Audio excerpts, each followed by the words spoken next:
The Science of Meditation. Chapter 13. Research on Meditation.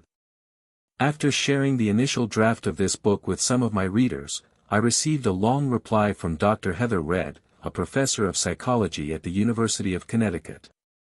In her reply, Dr. Redd provided a comprehensive summary of the latest research findings that she had gathered related to the connection between meditation and sleep.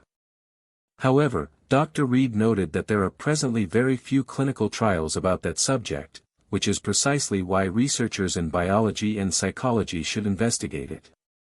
But before we delve deeper into this topic, let me first familiarize the reader with one of the most commonly used concepts and tools in neuroscientific experiments, the electroencephalogram, or EEG for short. An EEG is an electrophysiological monitoring method used to record brainwave activities, which are the electrical signals generated by the brain's approximately 100 billion neurons. To detect brainwaves, electrodes are placed on a person's scalp to pick up the brainwave signals, and a computer collects and processes the EEG data.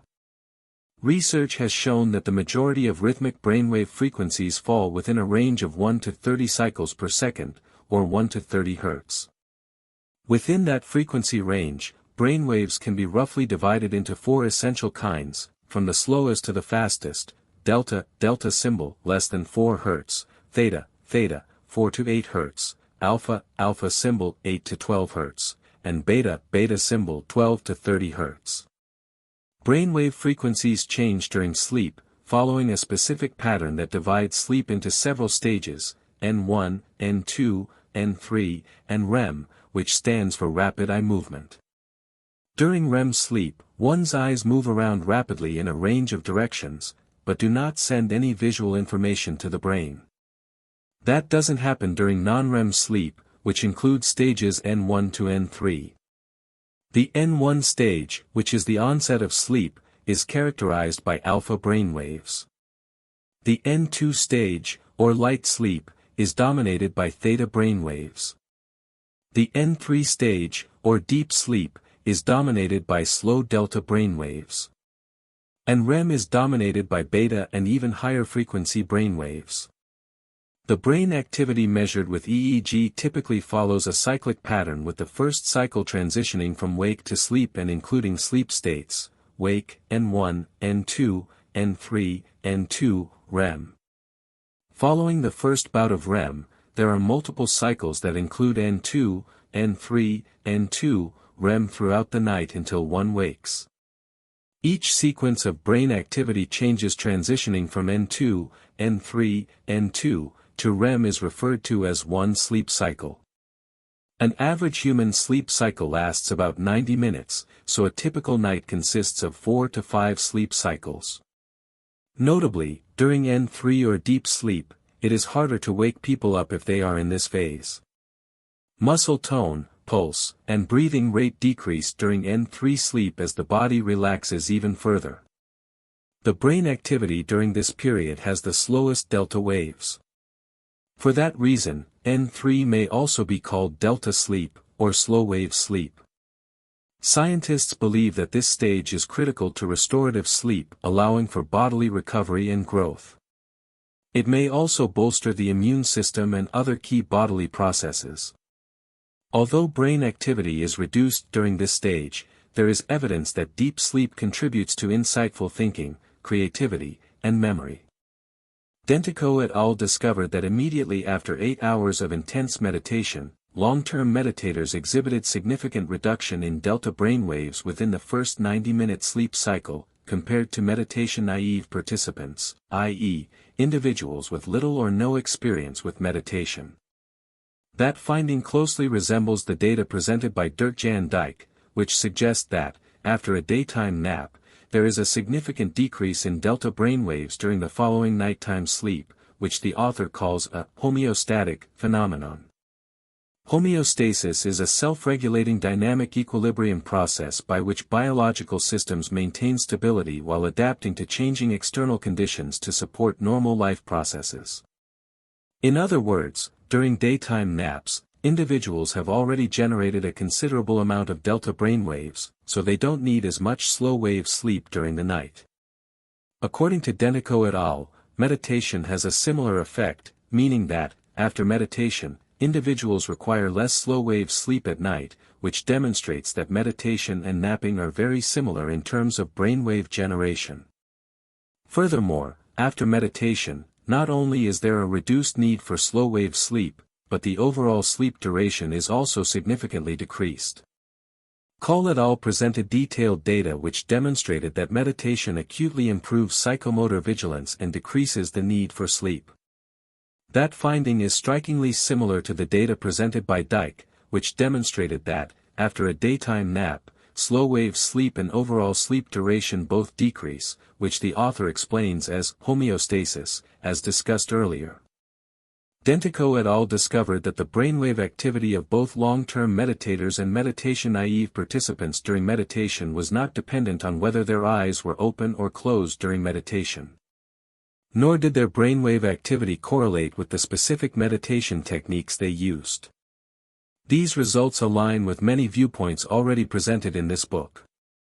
For example, in Chapter 9, The Ultimate Method, I pointed out that one can enter meditation solely by keeping the body still, and that the various elaborate meditation methods, such as observing one's breath, are unnecessary. The only purpose of those methods is to help meditators to maintain bodily stillness, which will eventually trick their unconscious brains into believing that they have fallen asleep. In Chapter 5, Sleep Ability, I also pointed out that whether one's eyes should be open or closed during meditation, or half open and half closed, is her or his call, but makes no difference. Although the studies discussed so far have revealed some physiological similarities between meditation and sleep, there are also clear differences between them. One distinction is that individuals can meditate while lying down, sitting, standing, or even moving, whereas people usually sleep only in a lying down position. Of course, the most significant difference is that during meditation they maintain consciousness, whereas during sleep they lose consciousness. However, there are specific situations, known as lucid dreaming, in which individuals can be aware of their dreams while they are dreaming. But lucid dreaming should not be confused with daydreaming, during which individuals enter a fantasy world while awake, whereas lucid dreaming occurs when individuals maintain awareness while asleep. During lucid dreaming, individuals have the ability to think and remember as they would when awake. Some individuals can even make their dream experiences feel as real as waking life, but still remain aware that they are dreaming. Baird, Tononi, and LaBerge discovered that lucid dreaming occurs during REM sleep, and is not simply a mixture of sleep and wakefulness. Thus, meditation and lucid dreams work in opposite ways. During lucid dreams, individuals are initially asleep, both in body and mind, as they dream, but then wake up consciously during their dreams, while their bodies are still sleeping. In meditation, on the other hand, individuals are always mentally awake, while letting their bodies sleep. In other words, lucid dreaming and meditating are almost identical in their final phase, with the mind awake and the body asleep. In fact, Nagendra, Maruthai, and Cuddy, who conducted an extensive study of research papers on meditation and its regulatory role on sleep, arrived at the following conclusion. It is evident from the literature cited that practice of meditation brings about global changes. Many of these alterations in physiological functions have great similarities to the changes that are happening during sleep. It has been proposed that sleep is an autoregulatory global phenomenon. It is also true that meditation influences sleep and its functions. It appears that various components of sleep-generating mechanisms can be altered with meditation. Meditation, with its global effects on body and brain functions, helps to establish a body and mind harmony. Thus, meditation practices as an autoregulatory integrated global phenomenon opens a wider scope for understanding the unique aspects of human sleep and consciousness.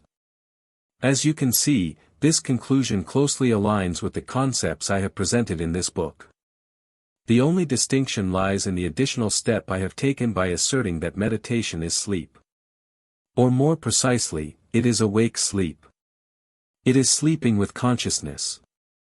Not only that, as I proposed in Chapter 11, Human Hibernation, deep meditation has transcended the realm of normal sleep, entering the more extreme state of hibernation, thereby challenging the limits of human life, death. Modern studies that suggest a commonality between meditation and sleep continue to unravel the greatest mystery of human nature, the interplay between mind and body, as well as the boundary between illusion and reality. But the truth may not be as complicated as some people think, because meditation and sleep could be the same thing, or just two sides of the same coin, making their similarity one of the most intriguing scientific topics of the 21st century.